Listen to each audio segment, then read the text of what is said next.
আল্লাহ রাব্বুল আলামিন হযরত নূহ আলাইহিস সালামের ব্যাপারে বললেন, ইন্না আরসালনা নূহান ইলা কওমিহি আন আনযির কওমাকা মিন ক্বাবলি আন ইয়াতিয়াহুম আযাবুন আলীম। আমি নূহকে প্রেরণ করেছি, আমি হযরত নূহকে প্রেরণ করেছি। তার কারণ কি? তার জাতির কাছে, তার সম্প্রদায়ের লোকদের কাছে প্রেরণ করেছিলাম। কারণ হলো সে নূহ যে আইয়াতিয়াহুম আযাবুন আলীম, আমার পক্ষ থেকে কঠিন শাস্তি যাওয়ার পূর্বেই যেন সে তার জাতিকে, সে তার কওমকে সতর্ক করতে পারে। নূহ আলাইহিস সালামের কথা বললেন। আল্লাহ রাব্বুল আলামিন হযরত মূসা আলাইহিস সালামের ব্যাপারে বললেন, ওয়ালাকাদ আরসালনা মূসা বিআয়াতিনা আন আখরিজ কওমাকা মিনাজ যুলুমাতি ইলান নূর। আল্লাহ রাব্বুল আলামিন মূসা আলাইহিস সালামের ব্যাপারে বললেন যে আমি হযরত মূসা আলাইহিস সালামকে তার সম্প্রদায়ের লোকের কাছে পাঠিয়েছিলাম। কেন? আমার সুস্পষ্ট নিদর্শনাবলী দিয়ে তাকে আমি তার সম্প্রদায়ের কাছে পাঠিয়েছিলাম, যাতে করে সে শিরকের অন্ধকার থেকে তাওহীদের নূরের দিকে, আলোর দিকে মানুষকে টেনে নিয়ে আসতে পারে। হযরত নূহ আলাইহিস সালামের ব্যাপারে প্রথমে বললেন সতর্ককারী, ভয় দেখাবে, সতর্ক করবে। নূহ আলাইহিস সালামের পরে মূসা আলাইহিস সালামের ব্যাপারে সেই রকমই বললেন। এরকম করে অন্য অন্য নবীদের ব্যাপারে আল্লাহ রাব্বুল আলামিন বিভিন্ন আয়াতের ভিতরে প্রথমে সতর্ককারী বা পথ প্রদর্শক এভাবে ব্যবহার করে, এরকম শব্দ ব্যবহার করে তারপরে তার কাজের কথা বলেছেন। আমার নবীকে বললেন ইন্না আরসালনাকা বিল হাক্কি বাশীরাও ওয়া নাযীরা। প্রথমে বললেন বাশীর, এরপরে বললেন নাজির। বাশীর মানে হচ্ছে সুসংবাদদাতা, বাশীর মানে সুসংবাদদাতা। এরপরে বললেন নাজির, নাজির মানে হচ্ছে সতর্ককারী, সাবধানকারী। প্রথমে বললেন সুসংবাদদাতা, তার মানে হলো এ নবী আপনি আপনার কওমের কাছে যে প্রথমেই তাদেরকে সতর্ক করবেন না বা ভয় দেখাবেন না, প্রথমেই আপনি তাদেরকে সুসংবাদ দেন। যদি আপনার কওম, আপনার সম্প্রদায়ের লোকেরা যদি তাওহীদের দিকে ফিরে আসে, আমি আল্লাহর দিকে ফিরে আসে, যদি আপনাকে রসুল হিসাবে মেনে নেয়, তাহলে তাদের পুরস্কার স্বরূপ কি থাকবে এইগুলো বলে, এইগুলোর সুসংবাদ দিয়ে আপনি প্রথমে তাদেরকে দাওয়াত দেবেন। এরপরে যারা সুসংবাদ শুনে অস্বীকার করবে, মানতে চাইবে না, তাদেরকে আপনি এরপরে নাজির দেখাবেন। এরপরে আপনি সাবধান করবেন, সতর্ক করাবেন। কিসের থেকে? জাহান্নামের শাস্তি, কবরের শাস্তির কথা বলে এরপরে আপনি তাদেরকে সুসংবাদ, সতর্ক করবেন। তার মানে আমাদের নবীকে আগে বললেন যে আপনি প্রথমেই ভয় দেখাবেন না, প্রথমে আপনি সতর্ক করবেন। এরপরে যারা আপনাকে মানতে চাইবে না তাদেরকে আপনি ভয় দেখাবেন বা সতর্ক করবেন। প্রথমে বললেন সুসংবাদ দেবেন, এরপরে বললেন ভয় দেখাবেন। প্রিয় ভাইয়েরা আমার নবীর ব্যাপারে প্রথমে কি সুসংবাদ দেয়া হলো? কোরআন হাদিস থেকে আমরা বহু ঘটনা বলি, বহু নিদর্শনাবলী, বহু হাদিস দেখতে পাই যেখানে নবীজি সাল্লাল্লাহু আলাইহি ওয়াসাল্লাম আমাদের জন্য কত বড় রহমত, কত বড় সুসংবাদদাতা হিসেবে আল্লাহ তাআলা প্রেরণ করেছিলেন আমরা দেখতে পাই। আল্লাহ রাব্বুল আলামিন বললেন, কুল ইয়া আইয়ুহান নাস ইন্নী রাসূলুল্লাহি ইলাইকুম জামিআ। হে নবী, আপনি বলেন, আপনি শুধুমাত্র সৌদি আরবের বা আরব আমিরাতের নবী নয়, আপনি সারা বিশ্বের জন্য নবী। আপনাকে সারা বিশ্বের জন্য নবী হিসাবে আমি প্রেরণ করেছি। পৃথিবীতে যত মানুষ আছে বা মানুষ বলে যারা, যত প্রাণী মানুষ বলে পরিচয় দেয়, হোক তারা হিন্দু, বৌদ্ধ, খ্রিস্টান, শিয়া, নাসারা বা মুসলমান যেই হোক না কেন, যদি সে যদি আমাকে না মানে, আমার রসুলকেও যদি না মানে, আল্লাহকে যদি না মানে, মুহাম্মদকেও যদি না মানে, শুধুমাত্র তার আদর্শকে অনুসরণ করে, তাহলে তাকে পৃথিবীতে আদর্শবান মানুষ হিসাবে তার এই নবীর অনুসরণ করাটাই যথেষ্ট হয়ে যাবে। লাকাদ কানা লাকুম ফি রাসূলিল্লাহি উসওয়াতুন হাসানা। আমার নবীর ভিতরে আল্লাহ রাব্বুল আলামিন সর্বশ্রেষ্ঠ সর্ব উৎকৃষ্ট চরিত্র দিয়ে আমাদের নবীকে আমাদের কাছে পাঠিয়েছেন। একমাত্র অদেখা বিনা দ্বিধায় একজনকে অনুসরণ করা যায়, তিনি হচ্ছেন বিশ্বনবী সাল্লাল্লাহু আলাইহি ওয়াসাল্লাম। প্রিয় ভাইয়ের আমার, একমাত্র নবীকেই বিশ্বাস করা যায়, একমাত্র নবীকেই অনুসরণ করা যায়। প্রিয় ভাইয়ের আমার, এভাবে করে আমাদের নবীকে আল্লাহ রাব্বুল আলামিন অসংখ্য অগণিত সুসংবাদ দিয়ে পাঠিয়েছেন। আর কি সুসংবাদ দিলেন? নবীজি হযরত মুআজ রাদিয়াল্লাহু তাআলা আনহুকে সঙ্গে নিয়ে একই সোয়ারে বা একই উটের উপরে বসে কোথাও যাচ্ছিলেন। নবীজি হঠাৎ করে বললেন, ইয়া মুআজ। মুআজ বললেন, লাব্বাইকা ওয়া সাআদাইকা ইয়া রাসূলুল্লাহি সাল্লাল্লাহু আলাইহি ওয়াসাল্লাম। নবীজি কোনো কথা বললেন না, আবার বললেন, ইয়া মুআজ। মুআজ রাদিয়াল্লাহু তাআলা আনহু বললেন, লাব্বাইকা ওয়া সাআদাইকা ইয়া রাসূলুল্লাহ, আমি উপস্থিত আছি।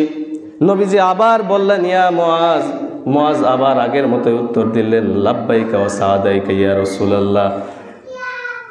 নবীজি মুআজকে বললেন, হে মুআজ শোনো, মা মিন ইয়াশহাদু আল্লা ইলাহা ইল্লাল্লাহ ওয়া আন্না মুহাম্মাদান আবদুহু ওয়া রাসূলুহু। যে ব্যক্তি বিশ্বাসের সাথে বা এই বিশ্বাসটাকে মেনে নেবে, অন্তরে লালন পালন করবে যে আমি সাক্ষ্য দিচ্ছি আল্লাহ রাব্বুল আলামিন এক, আর বিশ্বনবী হযরত মুহাম্মাদুর রাসূলুল্লাহ সাল্লাল্লাহু আলাইহি ওয়াসাল্লাম তার প্রেরিত রসুল, আর এই অবস্থায় যদি সে মৃত্যুবরণ করে, আল্লাহ রাব্বুল আলামিন চিরদিনের জন্য তাকে জাহান্নামে রাখবেন না। জাহান্নামে থাকাটা, চিরদিন জাহান্নামে থাকাটা তার জন্য হারাম হয়ে যাবে। মানুষ আমরা ভুল ভ্রান্তি পাপ আমরা করব, কিন্তু এই সমস্ত অনেক পাপ নিয়ে যদি আমরা পরকালে উপস্থিত হই, এর জন্য আমাদেরকে শাস্তি ভোগ করতে হবে। কিন্তু একটা পর্যায়ে যে সেই পানিশমেন্ট বা সেই শাস্তি ভোগ করে আমরা জাহান্নাম থেকে বের হয়ে চিরকালের জন্য জান্নাতে যেতে পারবো। শুধুমাত্র দুইটা বিশ্বাস যদি আমরা নিয়ে যেতে পারি, দুইটা আকীদাকে যদি আমরা নিজেদের ভিতরে লালন করতে পারি, একদিন না একদিন আমরা জান্নাতে যেতে পারবোই পারবো।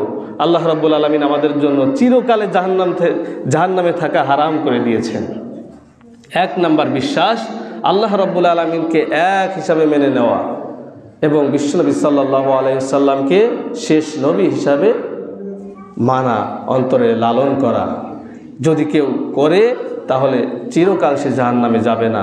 মানুষ ভুল ভ্রান্তি থাকবে, সেগুলোর শাস্তি বা সাজা খেটে সে এক সময় না এক সময় জান্নাতে প্রবেশ করবেই করবে। এরপরে কি হলো? প্রিয় ভাইয়েরা আমার নবী কোরআনে কারিমের একটা আয়াত তেলাওয়াত করতেছিলেন, রব্বি ইন্নাহুম আদলালনা কাসীরাম মিনান নাস ফামান তাবিআনি ফাইন্নাহু মিন্নি ওয়া মান আসানি ফাইন্নাকা গফুরুর রহিম। নবী আয়াত তেলাওয়াত করতেছিলেন যে আল্লাহ তাআলা এই সমস্ত মূর্তি, এই সমস্ত প্রতিমা বহু মানুষকে গুমরাহ করেছে, পথভ্রষ্ট করেছে, জাহান্নামের দিকে নিয়েছে। এরা যদি আমাকে অনুসরণ করে তাহলে সে আমার দলের ভিতরে অন্তর্ভুক্ত হবে, আর যারা আমাকে অনুসরণ করবে না, আল্লাহ তাআলা তাদেরকে আপনার উপরে আমি ছেড়ে দিলাম। আপনি তো গফুরুর রহিম, আপনি চাইলে তাকে ক্ষমা করে দিতে পারেন। তার মানে হলো আপনি চাইলে তাকে হিদায়াতের পথে নিয়ে আসতে পারেন। এই আয়াত তেলাওয়াত করে নবীজি দুই হাত তুলে আল্লাহ রাব্বুল আলামিনের কাছে দোয়া করছেন আর কান্নাকাটি করছেন। আল্লাহ রাব্বুল আলামিন বললেন, হে জিবরাইল, আমার নবী মুহাম্মদ কান্নাকাটি করতেছে কেন? যাও যাও, তাড়াতাড়ি যাও, যেয়ে জিজ্ঞাসা করো। হযরত জিবরাইল আলাইহিস সালাম চলে আসলেন। আচ্ছা, আল্লাহ কি জানতেন না? জানতেন, অবশ্যই জানতেন। তারপরেও নবীর সঙ্গে যেহেতু আল্লাহ তাআলার একটা অস্বাভাবিক এক ধরনের হাবিব অর্থাৎ প্রিয় মানুষ ছিলেন আমাদের নবী, যার কারণে নবীজির সঙ্গে কথাবার্তা বলতে আল্লাহ তাআলারও ভালো লাগতো এবং নবীকে সান্ত্বনা দেওয়ার জন্য সাথে সাথে জিবরাইলকে পাঠালেন। জিবরাইল এসে বলতেছেন, ইয়া রাসূলুল্লাহ সাল্লাল্লাহু আলাইহি ওয়াসাল্লাম, আল্লাহ রাব্বুল আলামিন আমাকে পাঠিয়েছেন আপনার কাছে, আপনি কেন কান্নাকাটি করতেছেন জিজ্ঞাসা করেছেন। তখন নবীজি বললেন, আল্লাহুম্মা ইয়া উম্মতি ইয়া উম্মতি ইয়া উম্মতি। আল্লাহ তাআলা, আমার উম্মতের কি অবস্থা হবে, আমার উম্মতের কি অবস্থা হবে যেখানে আমি দেখতে পাচ্ছি যে এই সমস্ত প্রতিমা, এই সমস্ত মূর্তিগুলো আমার এই উম্মতের অধিকাংশ মানুষকেই জাহান্নামের পথে নিয়ে চলে গিয়েছে। এই মুহূর্তে যে আমি এসেছি, এরা যদি আমাকে নাই মানে, এত মানুষ আমাকে যদি না মানে, তাহলে এদের অবস্থা কি হবে? আল্লাহ রাব্বুল আলামিনের কাছে চলে গেলেন জিবরাইল, যে বলতেছেন, আয় আল্লাহ তাআলা, আপনার নবী এই কারণে উম্মতের চিন্তা করে আপনার কাছে কান্নাকাটি করতেছে। জিবরাইল আলাইহিস সালাম আমার নবীর কাছে, আবার জিবরাইলকে পাঠিয়ে দেওয়া হলো নবীজির কাছে যে আপনি সুসংবাদ দেন। কি সেই সুসংবাদ?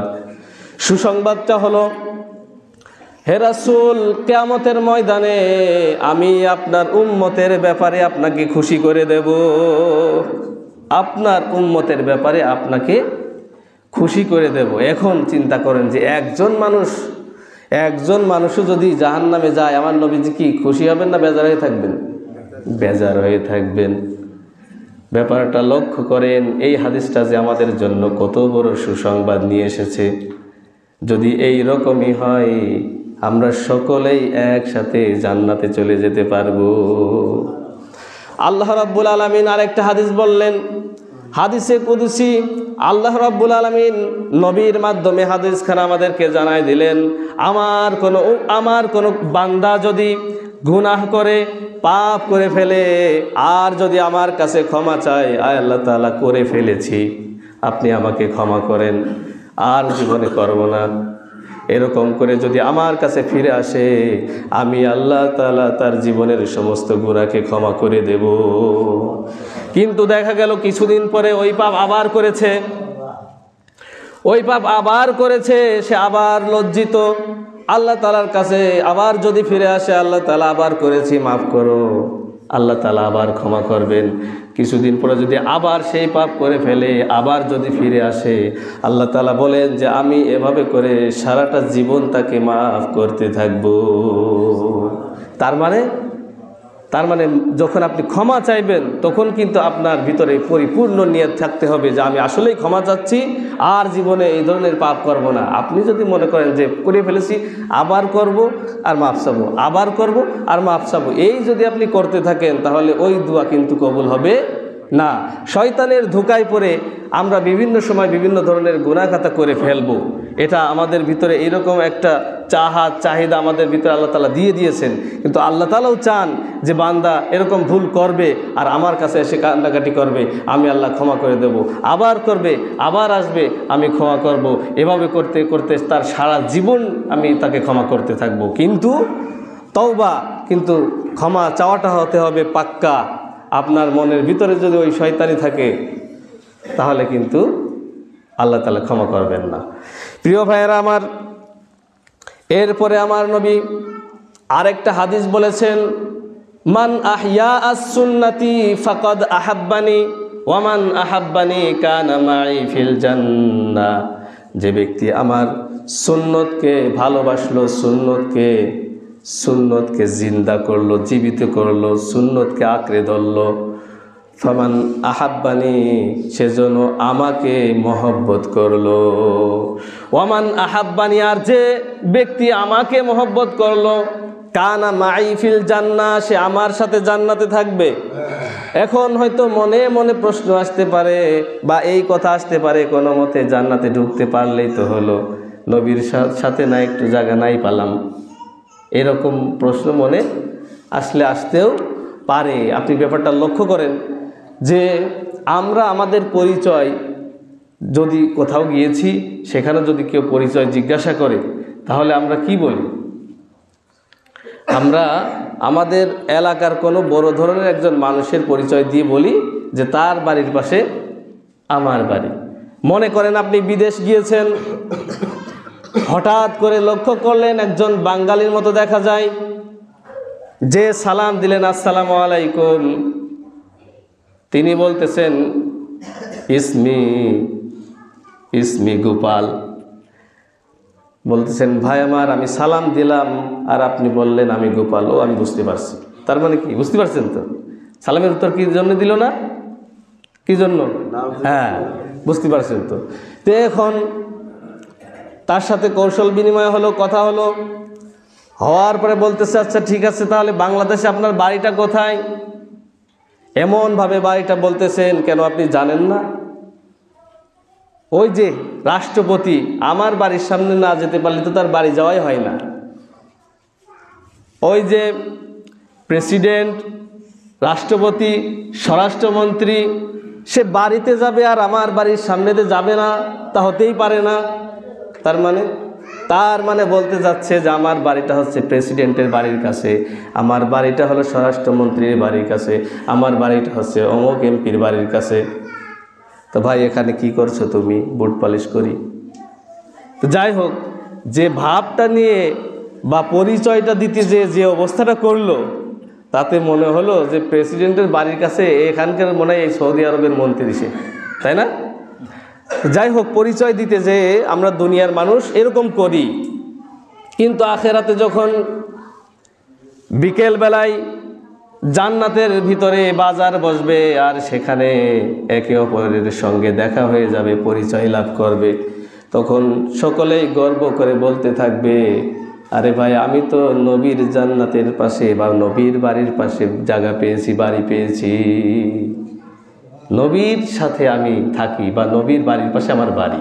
এরকম করে জান্নাতের ভিতরে মানুষ গর্ব করবে, পরিচয় দেবে।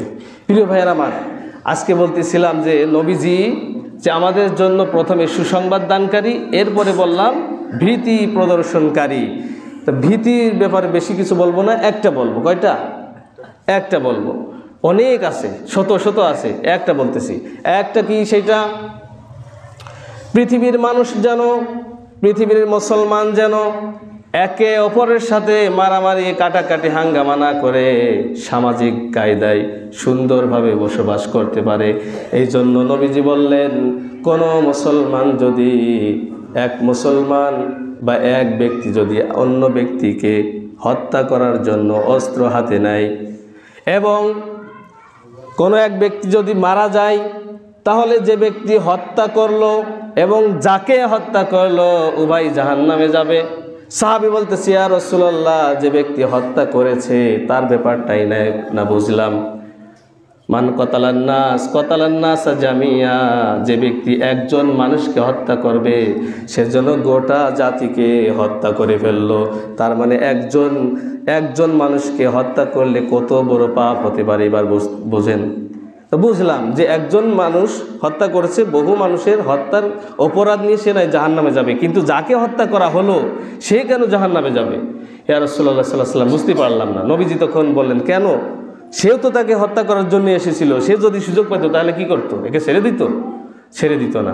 প্রিয় ভাইয়ের আমার, গত কয়েকদিন আগে ঢাকাতে একটা বিশাল মারামারি হয়েছে, আপনারা জানেন তাই না? টঙ্গীর ইজতেমাকে কেন্দ্র করে। আমি বলতে চাচ্ছি না যে 4 জন মারা গেছে তারা জাহান্নামে যাবে, এটা আমি বলতে চাচ্ছি না।